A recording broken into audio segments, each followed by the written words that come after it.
இந்த பிரச்சனை நடந்தது இல்லையா இவங்களுக்கும் ஆட்டோ ஓட்டுநருக்கும், அதில் வந்து பிரச்சனை நடந்த ஃபுல் வீடியோ வந்து ரிவீல் ஆகவே இல்லை. அது எதுக்கு வந்து அதுக்கு கட் பண்ணி போட்டிருக்காங்கிறதே தெரியல எனக்கு. If you want I will give you that video. ஏன்னா ஃபஸ்ட்டு வந்து என்ன ஆயிருக்குன்னா, இது நான் பேசலாமா சார்? இஃப் யூ வாண்ட் நான் பேசலாமா? Thank you sir.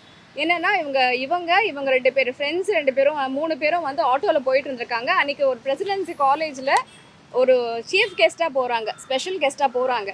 அப்போது கார் ஓட்டுநர் வந்து வரலை அப்படிங்கிறதுக்காக ஆட்டோவில் போகிறாங்க. அந்த ஆட்டோ ஓட்டுநர் போகும்போதே மீட்டருக்கு மேலே ஆகும், பரவாயில்லையா, இவ்வளோ தூரம்லாம் வர முடியாது அப்படின்னு சொல்லியிருக்காங்க.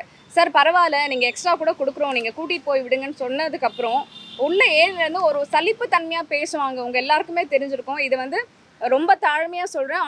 ஓட்டுநர்கள் எல்லாருக்கும் நான் சொல்லலை, எல்லாரையும் நான் குறிப்பிடவும் நான் செய்யலை. இது வந்து ஒரு ஆட்டோ ஓட்டுநர்ன்றது ஒரு லேபிளை எடுத்துடலாம். நம்ம ஆட்டோ ஓட்டுநருங்கிற லேபிள் தயவு செஞ்சு எடுத்துருங்க. இது சக மனுஷியோட பிரச்சனை, அவ்வளோதான். ஒரு ஆணுக்கும் பெண்ணுக்கான ஒரு பிரச்சனையை கூட பார்க்காதீங்க, சரிங்களா? அவங்க போகும்போது சலிப்புத்தன்மையோடு பேசுகிறாங்க, ஒருமையில் பேசுகிறார் அவர். ஒரு மாதிரி இவங்க வந்து, ஏன்னா அன்றைக்கி வந்து ஒரு பெரிய மாடர்ன் ட்ரெஸ் கூட போடலாம் அவங்க. It was a very decent dress. ஏன்னா அவங்க காலேஜில் அட்ரஸ் பண்ண போகிறாங்க ஸ்டூடெண்ட்ஸு. அதை பார்த்துட்டு எங்கேருந்து வந்திருக்குதுங்க, ஏன்னா அவர் நினச்சிட்டு இருக்காரு இவங்க நார்த் இண்டியன்ஸ் அப்படின்னு நினச்சிட்டு எங்கேருந்து வந்திருக்குதுங்கன்னே தெரியல அப்படின்னு சொல்லிட்டு ஃபோனில் இவங்களை பற்றி வேறு யார்ட்டையோ பேசுகிறாங்க. பேசின உடனே இவங்களை அதை வந்து கவனிக்கல, அதை கண்டுக்காமல் இருக்காங்க. அதுக்கப்புறம் அவர் என்ன பண்ணுறாரு, அந்த கூகுள் மேப்பை வந்து ஆஃப் பண்ணுறாரு, அங்கே எங்கேன்னு போயிட்டு வர்றாரு. அப்போ இவங்க கேட்குறாங்க, எதுக்கு நீங்கள் வந்து ஆஃப் பண்ணுறீங்க? எனக்கு தெரியும், நீங்கள் வாயை மூடிட்டு வாங்க, எங்கே போய் சேர்க்கணுமோ அங்கே சேர்க்குறேன் அப்படின்னு சொல்லிட்டு ஒரு மாதிரி சலுப்புத்தனியாக பேசுகிறாரு, ஒருமையில் பேசுகிறாரு. அப்படியே பிரச்சனை ஆகுது. இவங்க வந்து நாங்கள் இறங்கிடுறோம், நிறுத்துங்க அப்படின்னு சொல்லும் போது அவர் கொஞ்சம் காசை கொடுத்துட்டு இறங்குன்னு ஃபஸ்ட்டு அப்படி சொல்லி அந்த மாதிரி பிரச்சனை அதில் தான் ஆரம்பிக்குது. ஆரம்பித்த அப்புறமா நீங்கள் வீடியோஸில் பார்த்துருப்பீங்க. அதில் வந்து ஸ்டார்டிங் வீடியோ வந்து ஸ்லோ மோஷனில் காமிச்சிருந்தா உங்களுக்கு தெரிஞ்சிருக்கும். அவர் என்ன பண்ணுவார், ஃபஸ்ட்டு இறங்குங்கன்னு சொல்லும் போது அந்த இறங்குங்கள இருந்து மட்டும்தான் உங்களுக்கு வீடியோ காமிக்கிறது. அதுக்கு முன்னாடி அவர் வந்து பேசின வார்த்தைகள் என்ன பிரச்சனையில் இவங்க வந்து, ஏன்னா அவங்க வந்து போகிறது ஒரு காமன் இன்டென்ஷன். ஒரு இடத்துக்கு சீஃப் கெஸ்ட்டாக போயிட்டுருக்காங்க, அதை விட்டுட்டு பிரச்சனை பண்ணணும்னு நினைக்க மாட்டாங்க. அந்த சமயத்தில் அவர் பேசின தகாத வார்த்தையில் பேசினதாக தான் அந்த இமோஷன், அந்த கோபத்தில் இறங்க முடியாது இருங்க. ஏன்னா அவ்வளோ பேச்சு பேசினதுக்கு இவங்க என்ன டிசைட் பண்ணிட்டாங்கன்னா, போலீஸ் வரட்டும் இந்த இடத்துக்கு, போலீஸ் வந்த அப்புறம் நீங்கள் பேசினதுக்கு மன்னிப்பு கேட்டுட்டு தான் போகணும். இதுதான் வந்து அன்றைக்கி நடந்த உண்மை. அதுக்கப்புறம் என்ன பண்ணுறாரு, அவர் பயந்தாரா என்னன்னு கூட எங்களுக்கு தெரியாது. ஃபஸ்ட்டு இறங்குங்க, நீ காசு கூட இறக்க, ஆனால் நீ இறங்கு, மூஞ்சை பார்த்தாலே ஒரு மாதிரி இருக்குன்னு சொல்லுவாங்க. இறங்கிட்ட உடனே என்ன ஆகுது, அவர் போகிறதுக்கு ட்ரை பண்ணுறாரு. இவங்க 2 பேரும் உட்காந்து, இவங்க ஸ்னேகா என்ன பண்ணுறாங்க, தப்பிச்சு போகிறதுக்கு ட்ரை பண்ணுறாரு. போய் அந்த சாவியை எடுக்கிறாரு. தயவு செஞ்சு நான் என்ன சொல்கிறேன், அந்த வீடியோ பாருங்கள். அந்த சாவி எடுக்கும் போது கழுத்தில் இப்படி அடிக்கிறாரு, இந்த சைடு வச்சு இப்படி அடிக்கிறாரு. அவங்க கீழே குனிஞ்சிருவாங்க.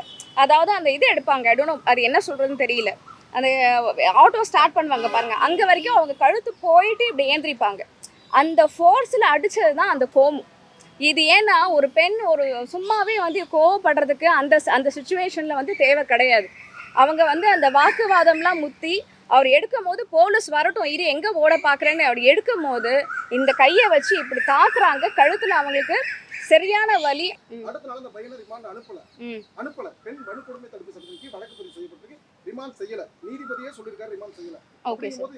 இல்லை சார், இது உண்மையிலேயே அதான் சொன்னேன், தப்பாக சித்தரிக்கப்பட்டிருக்கு. ஏன்னா இல்லை சார், சோஷியல் மீடியாவில் வந்து அந்த வீடியோ சொல்கிறேன். நீதிபதி மேம், அப்போ நீதிபதிக்கு தப்பாக சித்தரிக்கப்பட்டிருக்கா?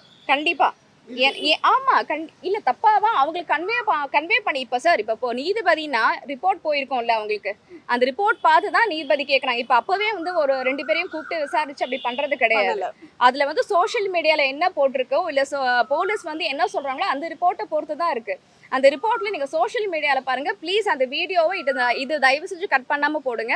அந்த வீடியோவில் ஃபஸ்ட்டில் இருந்து பாருங்கள், ஸ்லோ மோஷனில் காமிச்சிங்கன்னா அவங்க கீழே வரைக்கும் போயிட்டு ஏந்திரிப்பாங்க. இப்படி அடித்ததில் போய் ஏந்திரிச்சு வந்து தான் அந்த செருப்பால் அவங்க அடிக்கிறது வந்து அந்த கோவத்தில் தான் அடித்தாங்களே தவிர்த்து இது வந்து ஒரு ஆட்டோ ஓட்டுநராக தாக்கிட்டாங்கன்றதை தப்பாக ப்ரொஜெக்ட் பண்ணியிருக்கு சார். அது ப்ளீஸ் வந்து பண்ணாதீங்க. இல்லை கண்டிப்பாக சார், அதுக்கப்புறமாவும் அதுக்கு ஆபாசமாக பேசியிருக்காரு, அதுவும் காமிக்கப்படலை. இதில் நான் என்ன சொல்ல வரேன்னா, பெண்கள் வந்து கொஞ்சமா தலையெடுக்கும் போது வந்து தயவு செஞ்சு இந்த மாதிரி தப்பா சித்தரிச்சு அவங்கள வந்து டிமோட்டிவேட் பண்ணி திருப்பி உள்ள அனுப்பிடாதீங்க. ஸ்னேகா மோகன்தாஸ் மாதிரி எத்தனை பேர் வந்து இந்த மாதிரி அடிச்சோ இல்லை தட்டி கேட்கறது எத்தனை பெண்கள் சார் பண்றாங்க? யாருமே பண்றது கிடையாது. யாராவது ஒருத்தர் அப்படி பண்ணும்போது கூட நெக்ஸ்ட் இன்னொரு பெண்களுக்கு வந்து இதே மாதிரி நடக்கும்போது அமைதியாக அடி வாங்கிட்டு வருவாங்க சார். நம்மளோட பெண்கள் நம்மளோட வைஃபை வச்சுக்கோங்களேன், நமக்கு ஆத்திர அவசரத்துக்கு ஆட்டோவில் போகிறோம், இல்லை வேற எதில் ஆட்டோன்னு வேண்டாம் சார், காரே இருக்கட்டும், பைக் இருக்கட்டும், என்ன வேணா இருக்கட்டும், இப்போ ரேப்பிடோலாம் வந்துருச்சு.